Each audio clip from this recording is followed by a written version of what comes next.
Measurement. So in this lesson, or by the end of the lesson, students should be able to identify and measure or calculate speed. So what is speed? So sometimes you might think, for example, somebody is very fast if they're a fast runner, and essentially what it means is they can cover a large distance in a small space of time. So the definition then of speed is distance traveled in the unit of time. Now sometimes distance and time are two quantities that we've measured already. Distance we can think about it as length. Normally we'd measure distance in meters and then we'd measure time in seconds. So with the quantity of speed, we're combining these two individual quantities, distance and time. So speed is measured in meters per second, and we have this unit meters per second, and this -1 or -1 just means meters per second. We're going to look at, in the next lesson, we look at what's called acceleration, and that is meters per second, and that's -2. So the reason why there's a -1 up there is because this is meters per second. That's what this -1 means. It means per second. So speed essentially this is the formula for speed, is distance over time. And what we have is we can use this, what's called a speed triangle, which is this guy here. And we can use this to memorize this formula. So very simply, if we wanted to calculate the speed of a train traveling at 200 meters in 25 seconds, so imagine we have a train and it's traveling 200 meters. So in 25 seconds, if you set the timer for 25 seconds, the train has covered 200 meters. So if you want to calculate speed, it's as easy as, so speed, what we do is with this triangle, we cover up what we want to know, and then we plug in the values that we don't know. So for example, in this case, we cover up speed. So therefore speed is equal to distance over time. So it's distance divided by time. And that's going to be 200 divided by 25, which is equal to 8 meters per second. So the speed of the train then is 8 meters per second. So with these triangles, what we can do is we can use them to remember the formulas that we need in order to either work out speed, distance, or time. So if we take this triangle, so it has the three quantities in it, and the way that they work is they go in alphabetical order and they go anti-clockwise. Okay, so if we think about in alphabetical order what comes first, so it's going to be D. So D goes at the top, so it's distance.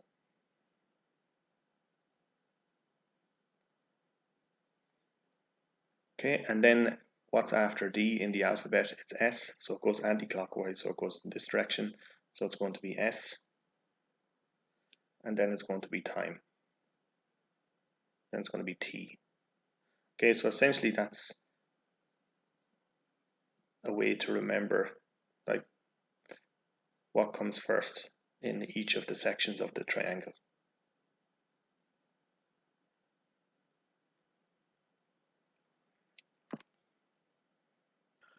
So then what we have to do is we have to figure out how to use it. So in order to work out like how do we use it, we look at the question that we're trying to solve and we decide like what are we trying to calculate? Are we trying to calculate the speed? Are we trying to calculate distance? Or are we trying to calculate time? So if we have a look at this first question, so what is the speed of an object traveling at 10 meters in 5 seconds? So in this question, it is specifically asking you for speed. So we can see speed here. So what we have to do is we have to work out, like how do we work out speed? So we come to our triangle. So this guy here, we come to our speed triangle. And what we do is we cover up the quantity that we're trying to calculate.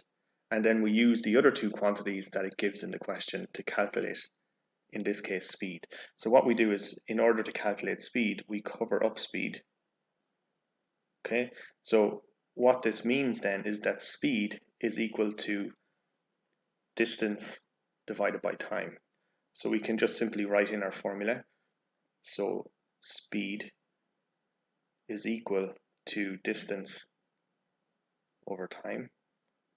So that's what it looks like, and that's coming directly from this triangle that we can use. And then what we do is we just put in what we have from the question. So let's have a look what it gives us in the question. So it gives us 10 meters, so that's the distance part, and it gives us the 5 seconds, so that's the time part. So then we just substitute these values into our formula. So speed is going to be equal to the distance, which is 10, divided by time, which is in seconds, which is 5. And that's going to be equal to 10 divided by 5, which is equal to 2 meters per second minus 1. Okay, so this just means meters per second. So that's calculating speed. And generally when you're doing these type of questions, what you want to do is you want to make sure that your distance is in meters, okay, so it's in meters, and that your time is in seconds. So sometimes it might give you, for example, kilometers, so you need to convert from kilometers to meters, or it might give you time in minutes, so you need to be able to convert from let's say minutes to seconds. So you always want to try and use the standard units for each of these quantities. So distance is measured in meters, and time is measured in seconds in science. So the next question then, if we have a look at this one here, so it's saying, how long will it take an object traveling at 10 meters per second to cover 200 meters? So in this case, how long? So this how long piece, how long represents time. So we're trying to work out time. So again, what we do is we come to our triangle here, and we cover up the quantity that we're looking for. So so in this case, it's asking you to work out the time it takes for the object to cover a specific distance at a specific speed. So in order to be able to work out time, we need these other two quantities. We need distance and we need speed. So if we have a look at our question, so this 10 meters per second, so that's the speed part, and the 200 meters, that's the distance part. So again, what we do is we take this and we write out our formula. So time is what we're trying to work out. So time is equal to distance, which is 200, divided by speed, which is 10 meters per second. Okay, so we write it in like that, and then we can work this out. So therefore time, in this case, is going to be equal to 20 seconds.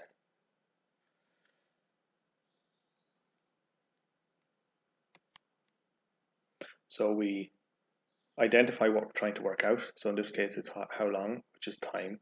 We cover up time on the triangle. Then that gives us the formula for working out the time it takes for an object to travel a certain distance at a given speed. So you can see that time is equal to distance over speed. So this, when you have d over s like this means so s divided into d. Okay, that's what it means. So you write out your formula, and then you put in the quantities that you need. So the formula then, so just write the formula out up here. So time is going to be equal to distance over speed. Okay, so that's where that comes from. Now, if we have a look down here at this one, so in this question it says, what distance will an object moving at a speed of 20 meters per second cover in 20 seconds? So in this case, what we're looking for, we are looking for distance. Okay, so we're looking for this quantity up here. So we mark out or cross or cover up what it is that we're looking for on the triangle. We can write out our formula. So distance in this case is going to be equal to speed multiplied by time. So when it's across from each other like this, that means multiplied. So this means, this like line here means divide, and then this line here means multiply. You're multiplying these two quantities. So we write out our formula. So distance is equal to speed multiply by time.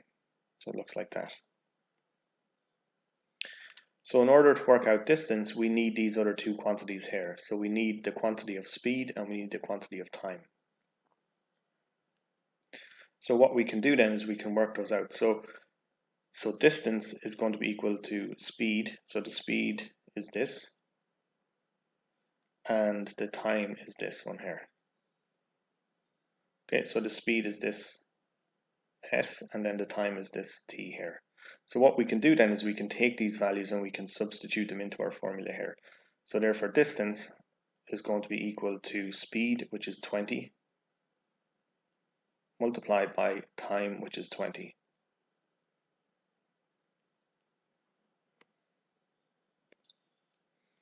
And if we multiply these out, so 20 by 20 is equal to 400. And that's going to be 400 meters. So distance is measured in meters.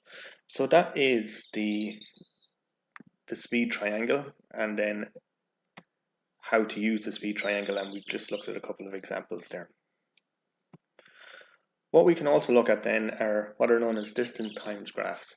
So this here is a distance time graph. So the distance a toy train travels every 5 seconds can be recorded and used to create a distance time graph. So this here is our distance time graph. So we can see at the top we have distance, and then at the bottom we have time. So this is at the start before the train starts to move. After 5 seconds, it has covered 10 meters. After 10 seconds, it has covered 20. After 15 seconds, it has covered 30 meters. And then after 20 seconds, it's covered 40 meters. So if we take our graph, then what we can do is we can graph this onto, we can use graph paper, and we can create a graph like this.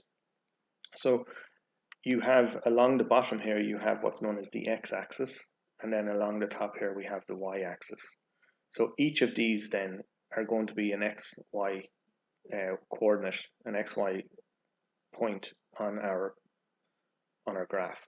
So for example, the first one is 0, 0, so that's the origin. So we have time, which goes along the bottom is 0, and then distance, which goes along the side is 0 as well. So this is the first point. Then after 5 seconds, so we go across 5, we've covered a distance of 10 meters. Okay, so we go up here 10, so we go here. Okay, the next one then, after 10 seconds, we've covered 20 meters. After 15 seconds, we've covered 30 meters.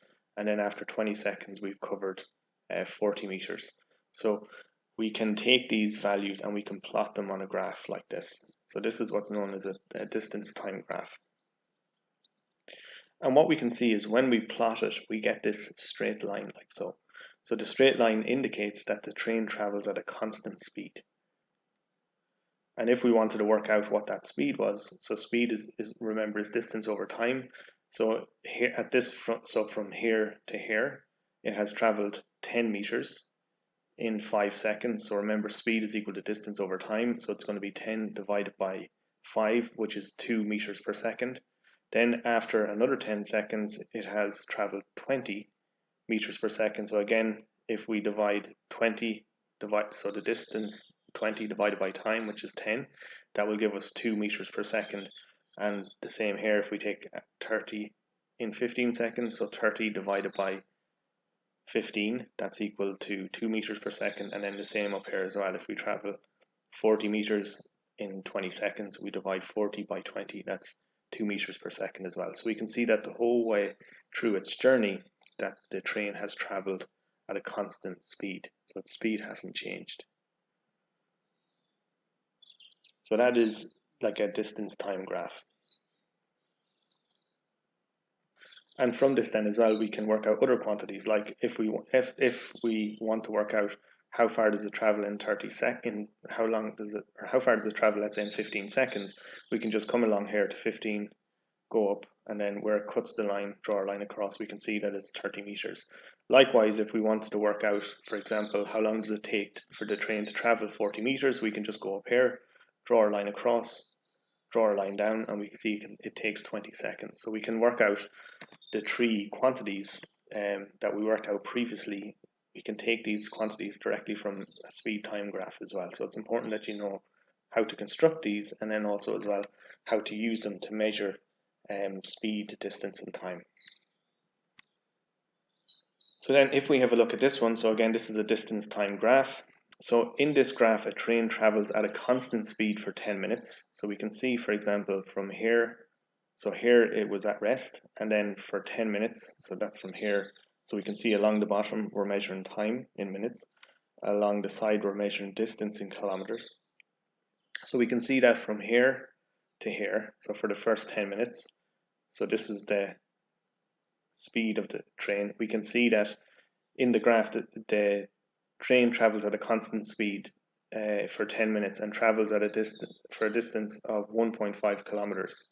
So therefore its speed is going to be 0.15 kilometers per minute. So over this period of time for the first 10 minutes, we can see that it has a constant speed of 0.15 kilometers per minute. So after 10 minutes, if we draw a line across, it has traveled 1.5 kilometers. So we can see from here to here, it's at a constant speed. And then what happens is the train then stops for 10 minutes. So we can see that here it stops, so it's not traveling any distance. So from 10 to 20, which is 10 minutes, it's just at rest. Okay, so it's 0 kilometers per minute, and then it takes off again. Okay, so we can see here that this slope here is much steeper than this slope here. So the train starts moving again after 20 minutes and travels another 2.5 kilometers. So we can see, so 20 to 30, so that's 10 minutes. So from here to here, that's 10 minutes. So that represents here to here. And we can see that over that time, it has traveled 2.5 kilometers. So it's gone from here up to here.